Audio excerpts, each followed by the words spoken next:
some niggas gon' switch it up. 80% of these niggas, they pussy. That's why they snitching up. 30 round clip, make them zip it up. I ain't playing by mine. Got some young niggas on go sitting around your mama house with 100 rounds. I ain't playing by mine. Hate the fact that we eatin'. Hate the team cause we beastin'. And free my brother Big Los. Won't be satisfied till they free him. Fuck the law. Nigga, I'm rebellious, so I say fuck the law. These niggas tellin'. Nigga, I'm rebellious, so I say fuck the law. Check out. I'm in. Go. What do? Not a thing, not a thing. Up in that A&M. I see what I see. Well, you know, we're gonna pop this thing off. Another Life We Live Is Like interview with founder, CEO, man behind the camera most of the time, man behind the interview. Just fuck it, just the man. We kicking it out here with Royce today. You know what I'm saying? We thought we'd bring y'all his interview, his story, what he got going on, the whole 9 yards. I guess we'll start with, you know, most folks don't know where you from, why you here. Where I'm from, why I'm here. They don't know what made you pick up this music thing. Yeah. So I guess we'll start from the beginning. Where I'm from, name is Cornelius Washington. Cornelius Royalty Washington. Royalty, Crown Royalty, Life We Live Is Like. The list can keep going, you know. Where I'm from the Chi, CHI, Chirac, West Side, Roosevelt, California, SOA bound. Let me do this right. But, you know, why I'm here, Huntsville, Alabama. Why I'm here, out here in Huntsville, Alabama, you know, I got some in-laws, Young Money, Young Fetty, cousin-in-law, being Frank, Mr. Ain't I, Lady G, King Kuma, Young Prince. You know, I got asked to come down here to be the manager of Street Army Entertainment. A lot of people know who it is, a lot of people don't. As you can see, the first interview what just came before me, got Lady G. Right after Lady G is me. After me, Young Money. Street Army just gonna hit back to back to back. We're gonna just show off the team, show off what we really got going on and how everything come about from the ground up. Okay. So you said you came down here to be the manager of Street Army Entertainment, yep. Well, I mean, I see it's mostly you right now. What was the transportation? You know, just like Lady G said in the last interview, as we became together and years and came, we all separated and got on our own solo acts. You know, I can speak on an artist perspective or manager perspective when it comes to Street Army. Manager perspective, the team was steady having feud and couldn't come eye to eye with certain things, and one thing led to others that we just decided to go solo. Everybody pushed their own solo albums. Everybody understood shit. We still a team, it's just to show off the work, show off the craft more in depth with different angles instead of just going at it with one angle. All right, I know Lady G went through the team. Give us a rundown of at least most of the team. You know, being Frank, Young Money, Lady G, Young Fetty, King Kuma, artists, songwriter, producers. Young Prince, he was a DJ for the city. You know, Street Army was one of the #1 draft picks to get the city up out of the slump they in with this music, this entertainment world. And from my mouth, you know, things came to being where it's at now. We disappeared from the scene, we back. We coming back harder than before. You know, a lot of them was young. I was 25 when I got here and became the manager, so it was like I never did this music at home. All I was at first was a private investor. Invested in King of the Booth Volume 2. The city know about that. All you gotta do is just ask being Frank. I never stepped foot in Huntsville, but I invested. You know, back all the way back home to the Chi, to Milwaukee. You know, anybody up there that know me doing this music, they already know first thing I ever did was market and promote it. King of the Boo Volume 2. Streets loved it. We put out probably over about 1,000 copies up there. Came down here, they put out like 500 to 1,000 copies down here. Made it all the way to Mississippi, Atlanta. Buzz started. Once I came down here a year later, ain't I hit? We turned up. Like I said, things led to others. Niggas going to jail. They CEO, Street Army Entertainment CEO, which is me, going to jail for shit. We in the interview. I went to jail for an AM. Came right back out of the situations with a plea. So I came out being free, 5 years walking down, almost finished. That's why we about to turn back up, you know. Let the city down, we're gonna come back and catch the city and go ahead and crown it. Let them know, shit, we ain't going nowhere. We working, they watching. Okay. So during this time that you've been on, you said y'all doing a lot of solo stuff. What you been doing lately? As far as me, I kicked off Crown Royalty Entertainment just because my Street Army team had all separated and we was going through what we was going through.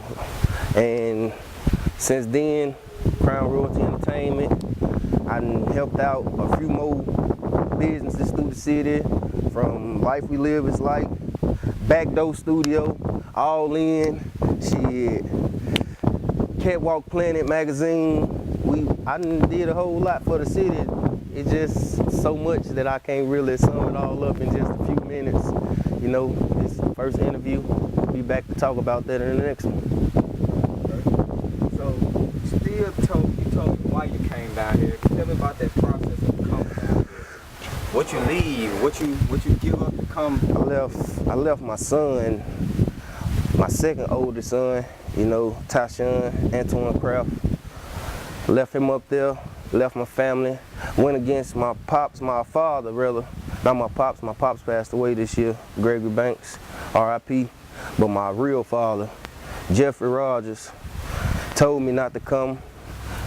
Said he was gonna do all what he said he was gonna do if I came, and told me why not to come, and I never believed in it until I got here and had to go through what I went through. So I done left homeboys, you know, gang bang. Before I came here, I was gang banging, TVL till I die. You know, I just don't answer to nobody. I don't jump for nobody. Shit, you gotta be well-rounded and understand why you are a part of something. So I go through the situations. I know why you asked me that. I go through the situations with the telephone calls. Man, you left us, this, that, and then third. Don't be down there. I heard you down there on this and that.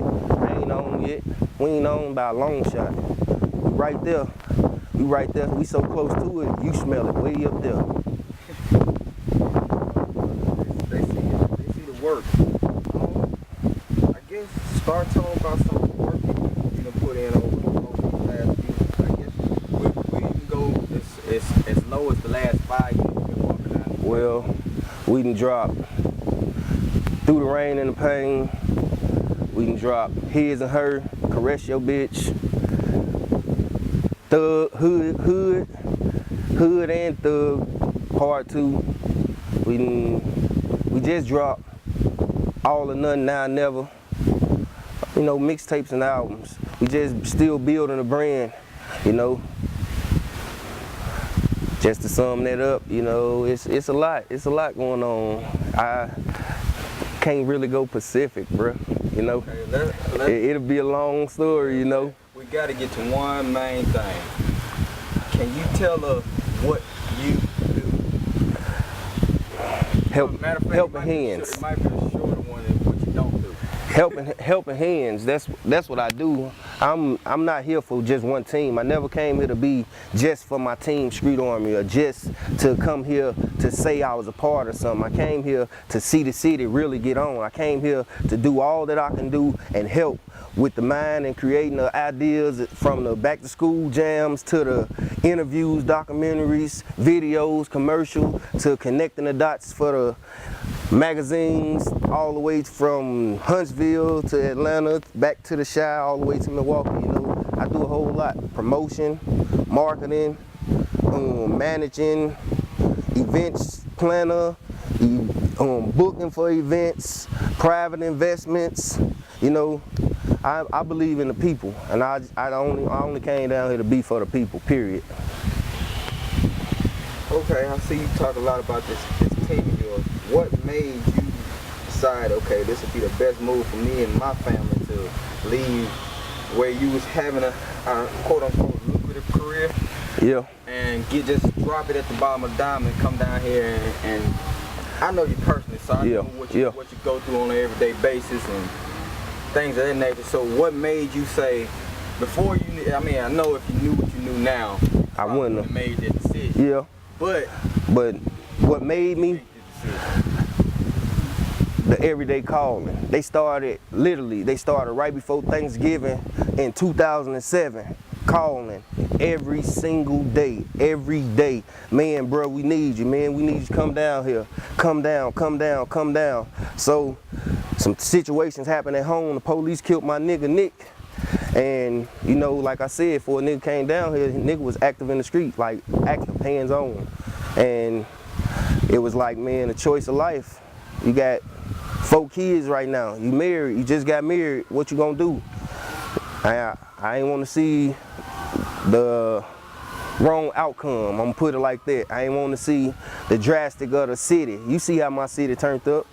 More kills than Iraq, you know. I ain't want to see me being a part of the worst coming into being even more worse with trying to bring my kids up, you know. I thought about the outcome of being down here, kids have a new environment to grow up, kids be down here seeing their daddy doing something positive instead of always never seeing their daddy and he always in the streets. Cause I can say I never became a father until I came here.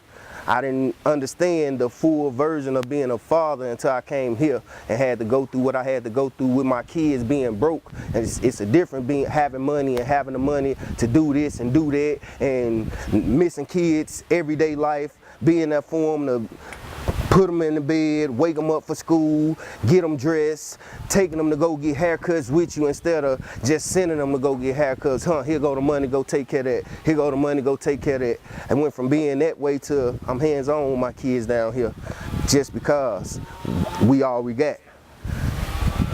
Okay. I mean, I know we can go all day long and I don't really string this part of this interview out. Yeah. But it's like I told you, we can talk about whatever. This the first interview, more to come.